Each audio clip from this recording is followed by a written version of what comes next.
Hi everyone, I'm Luke Hector and you're watching The Broken Meeple. This is a YouTube channel about board games where I give reviews, top 10s and my honest opinions, regardless of the consequences. We'll get on with the show in just a minute, but first a quick word from my sponsor. As a fellow gamer, you'll understand this is unacceptable. The solution? Head down to my new sponsor, KIENDA.co.uk. KIENDA stocks many of the hot new releases as well as some old hidden gems. Free delivery on orders over £30, further discounts on bulk purchases, and even 5% of your spending refunded back to you as points to be used for further discounts down the line. If you use the referral link in the description below and sign up for a new account, you'll get 5% discount on your first order over £60. So let's make gaps in your collection a thing of the past. Get down to KIENDA and start saving today. Thank you for listening and enjoy the rest of the video. Get on with it. So today's game on the table is ISS Vanguard. Where do I even start? Yeah, this is a big one. This is the newest release from Awaken Realms, and if you know me in the past, I've tended to speak quite highly of their games, mainly from a thematic standpoint. They really know how to do a solid theme and make a game feel immersive and atmospheric. That is really their strong suit. But, that being said, as much as I have some favourites like Tainted Grail for example, they do sometimes have some mechanical issues that I either have to house rule or gloss over or like, if only this was done slightly differently. And not all of their games have been a hit. Fields, for example, I played, had a few problems with that one. Didn't quite gel with it, but then I love Tainted Grail, and even the newer one, the second version that I previewed recently, really enjoyed that. This one I didn't back on Kickstarter because I wasn't certain, mainly just for did I need a massive campaign game in my collection, but also because I just wanted to see how it played out. This is essentially the basic version of the game. So yes, I don't know when it's getting a retail release, but all this is a standard box with the miniatures that I got on the side. But that's literally it. There's no other like massive expansions or anything like that. So as far as I can tell, this is kind of what you would typically get in the box minus the miniatures. So ISS Vanguard is essentially a big sci-fi epic immersive game. And I'm going to do my best here to avoid all kinds of spoilers. But what essentially is taking place is that you are a crew on a ship. You've gone into deep space. You're following some kind of message, shall we say. And you eventually find the source, and then it leads you on to other planets and other things, and you have to, discover new, make discoveries, research, build stuff on your ship.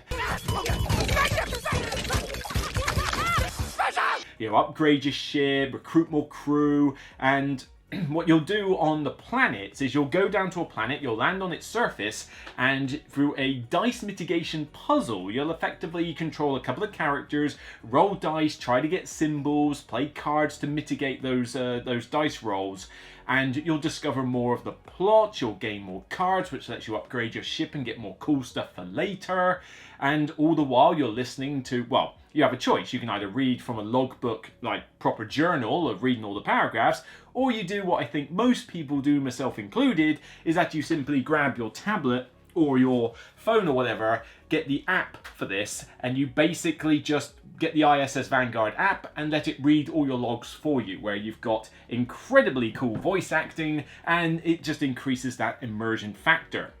And that's kind of the gist of the plot per se, and I've got to keep this overview very summarized because I don't want to spoil things.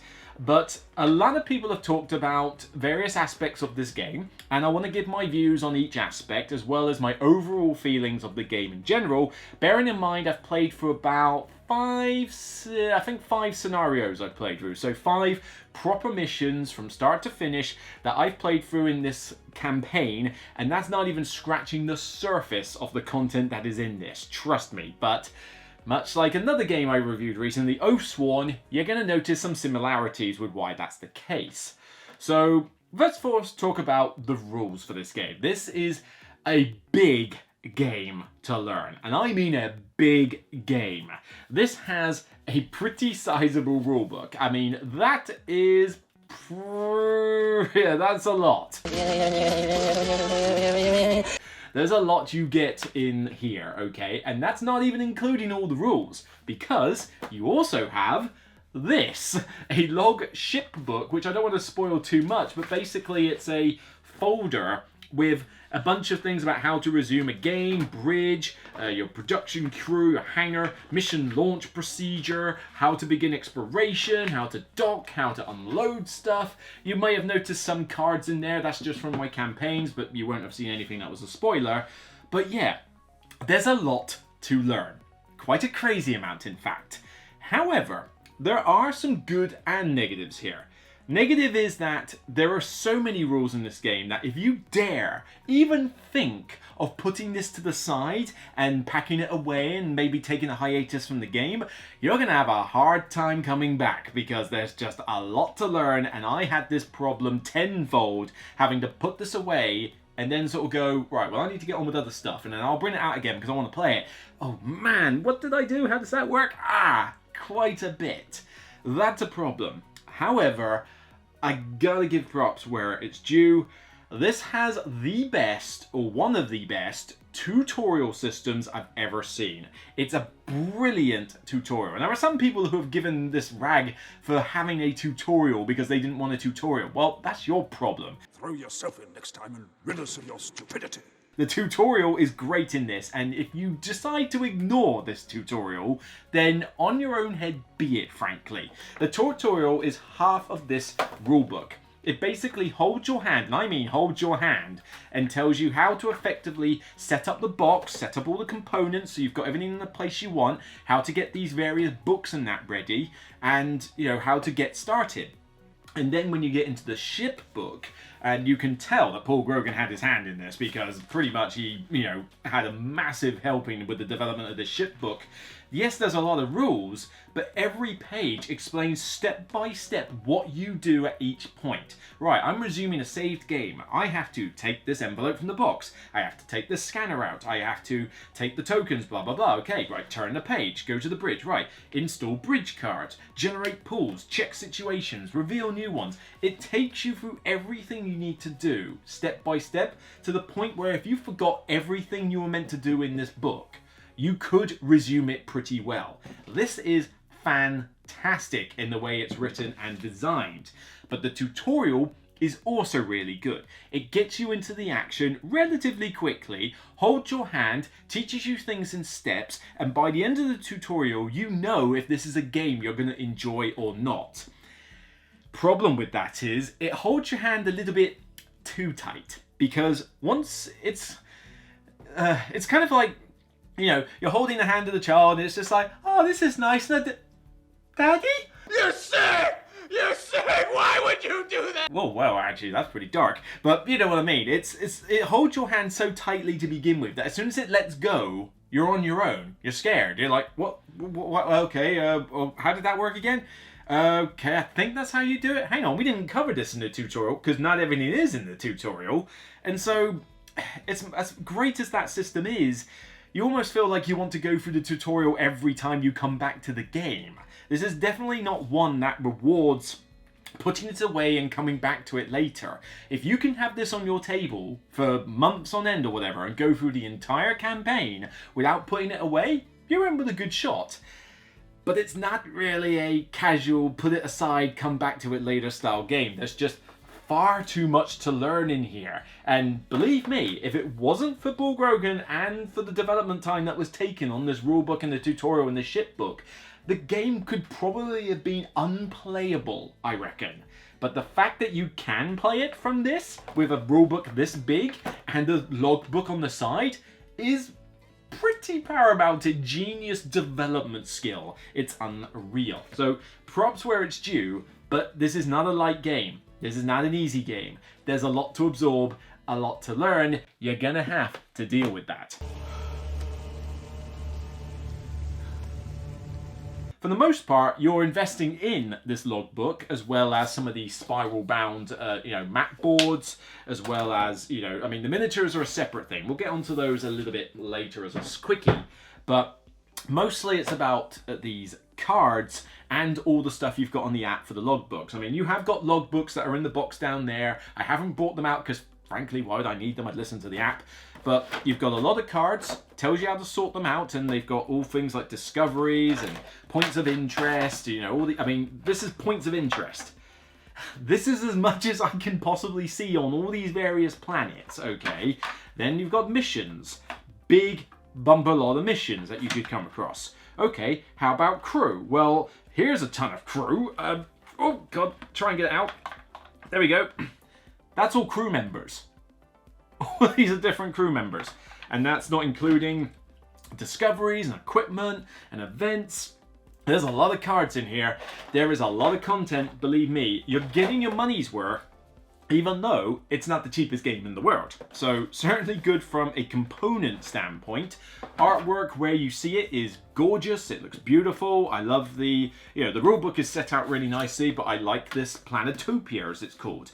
I don't want to reveal too much, so I'll just open it at the tutorial page because you're not really, losing much from there. But each of these spots, it's got lovely space artwork, all these nice little cards and that. The other cards have got artwork on them as well. And it's a simplified layout, but everything just looks really beautiful, really nice. It brings out that sci-fi theme really nicely. So let's talk about my favorite aspect from the gameplay perspective, that shipbook. The shipbook, you might argue, is just a glorified admin phase, and in some respects it is. But one of the favorite things to do when you're playing these kind of big immersive story-based games is the idea of leveling up your character. Well, your character is effectively your ship and your crew. It's a bit like, the Enterprise in Star Trek being kind of like a character of the show. Well, your ship is kind of like that as well. But in here, when you're going through the different stages after coming back from a mission, you're getting the choices of like, oh, right, okay, I get these different objectives, I'll put them, I can upgrade my tech level, work on morale, okay. Well, what do I want to do? Well, let's see, I need to scout for another mission, so, okay, let's grab the system map book and decide, where do I want to go today? Well, that system looks cool, that one looks a little bit dangerous, maybe I'll go to a different system, okay. Alright, we'll go to there, we'll land there eventually. But then on your facilities, you've got, going to the research laboratory, you can get cards that allow you to, when you cash in the discoveries, you can unlock new equipment, unlock new stuff. The production crew, you can stick stuff in these queues that tick over time, but you can boost it with other crew, and so when you do that, you improve your ship. Maybe get new landing craft, get more like biome suits, more weapons, stuff like that. But then you've also got the the hangar for your various ship. You've got the barracks to get more crew members. 20 minutes later. This bit is highly addictive, really addictive. It's kind of like the best comparison I can think of. I think Tom Vassell used the exact same comparison as well, and I was thinking the same thing. XCOM. In the XCOM video games, when you play that, you have two phases of the game. You have the combat-y phase, where you go off and do the tactical aspect, but then you've got that strategy section, where you're in your comms HQ, and you're doing all the various stuff with upgrades and your crew members and checking on stuff and that. That part of the game is really addictive. I really enjoy it. This is basically that in a nutshell. So if that was something that appealed to you, this is going to appeal to you. Yes, it is kind of like a glorified admin phase, going through this folder step by step and doing what you want. If anything kind of hurts this book a little bit is the fact that you have to spend command tokens to do a particular facility. And for the first few campaigns that I've been playing, you only get 2 tokens. So you're only really triggering 2 of these facilities out of like 5 or 6. That's not a lot. That feels very restrictive. I'm sure that probably opens up as you go through the campaign, but to begin with, I'm like, come on, I want to do every facility. Why can't I just do them all? Why have I got to like only do a couple? That just doesn't seem to make much sense. Especially as when you're cycling through which planet you want to go through, you have energy tokens that you're supposed to spend, and if you don't land on a planet by the time you spent all those tokens, you go adrift, which makes your morale decrease. Why would you go adrift? I mean, you're not adrift, you've just decided to spend some time doing other things. But it's forcing me to land, it's forcing me to do things, and trust me, getting morale back is not easy, so it's not something you want to let go down.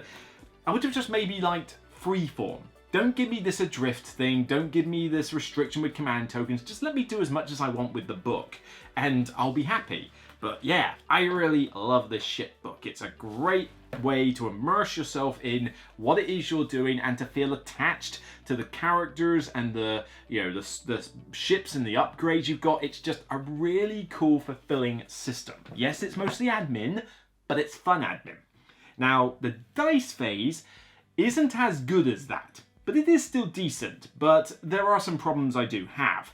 The idea being that you have, you know, I haven't got the miniatures at the moment, but you'll basically have a miniature that starts off where your ship lands, so like down here for example, and you can move to different locations. It tells you to read certain logs. Different cards will come out with like mission log and travel and everything, and you roll these dice, different colored dice, and you're trying to get the various symbols. This game has, you know, there's enough mitigation to a point, but it is still quite limited mitigation. So a lot of the time you are trusting to good and bad dice luck here. But the other problem which this game does have, and this is something that I swear Awakened Realms are just never going to stop doing, it's a trope by now and I wish they would stop it, is they just don't seem to think that any game should be remotely easy whatsoever. Tainted Grail is a difficult game. Everfields is a difficult game. This is a very difficult game because you have got a lot of stuff to do here. You've got all these different cards with different things that can get you bonuses or pass and fails, and they're all based on rolling very specific symbols or spending a ton of dice. And when you spend all your dice, you have to do a rest action to get it back. But you only get some of it back, and it uses up supplies. You only have limited supplies. And so, you know, that's already punishing enough. But then you've got threats on some of these planets, which are like really nasty, and they hurt you like crazy, and it's like takes multiple rolls, multiple actions to take them down or avoid them. And even stuff like the landing on the planet, probably one of the weakest aspects of the game. Before you even get to this point, you have to do a landing procedure with your craft, which essentially is the basic craft you get. It's not a spoiler, but you essentially have to, like, you're on a little timer and you go through the logs, and depending on what you've upgraded your ship with or what choices you make, but mostly just based on a random die roll, dictates what happens to your landing craft, and it's always bad stuff. It's either nothing or bad. Much like the events in Tainted Grail, this game just wants to throw in 101 different ways for you to have bad stuff happen to you. And that gets a little bit annoying when you're basing it obviously on die rolls. I mean, the landing is literally luck of the die roll. There's no mitigation, it's just total luck. Why put in a punishing aspect like that? But then on top of that, just the fact that this is very punishing as well. And it's not fun to be put on the back foot all the time. You know, at some point I want to feel like I can use this equipment for cool stuff, or, you know, have enough supplies to really explore the planet, but you do feel very constrained, very restrictive, and as much as it's really immersive and I want to progress the story, I'm not as keen on the dice aspect where I'm thinking, right, I've landed on this planet. Okay, cool. I've taken these two people with me. All right, fine. Oh, they want nothing but these green symbols and that's it. Otherwise, it's impossible. And I had that. You can scan a planet if you want to spend the energy to see what sort of rolls will come up. And it's not a concrete way of telling. And even then, I want to spend that energy on other things, not just scanning a planet. And so if you do a situation like I did, where I landed on a green planet and I didn't have certain symbols in my repertoire, it made the mission impossible. Like, there was no way I could have physically done it. You would have had to have spent so much dice, so much, like, you required so much luck on die rolls, that the planet became impossible. Just give us a chance, you son of a... To help you a little with the dice aspect, you do have your own station with section cards that you draw, although depending on the rank of your character, depends on how many you get. These allow you to do some cool little things like mitigate some die rolls, but they also allow you to use some of your unused dice to trigger other bonus effects.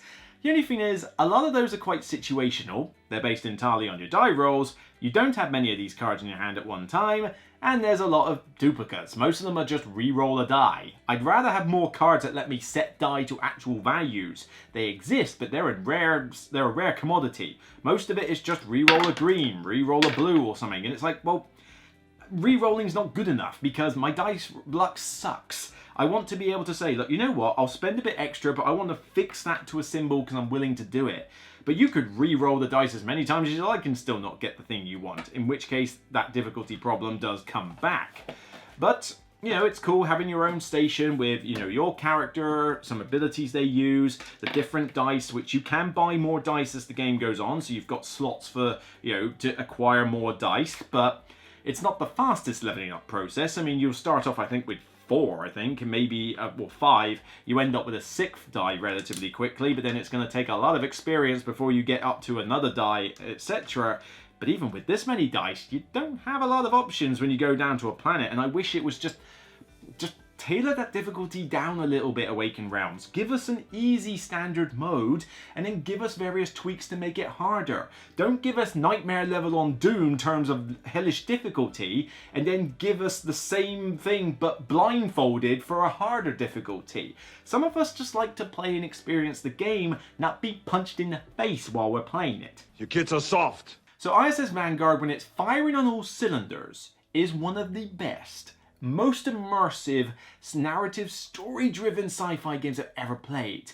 When it's all going well, the app, listening to the voice logs with Ultra in the background, it's wonderfully immersive. It feels like kind of like a retro sci-fi thing, a bit like the first Alien movie. But then I love going through this, the ship book at the end of the day, and leveling up my ship and getting all the research projects, deciding, do I want to research that first or that first? What do I want to make? What do I want to do? There's endless scope for trying to play the game the way you want to play it. Even going off and exploring planets. I mean, I can decide, I've got 3 options of where to explore. Well, do I go option 1, 2, or 3? You know what? I fancy this option. I'm going to go over here and see what happens.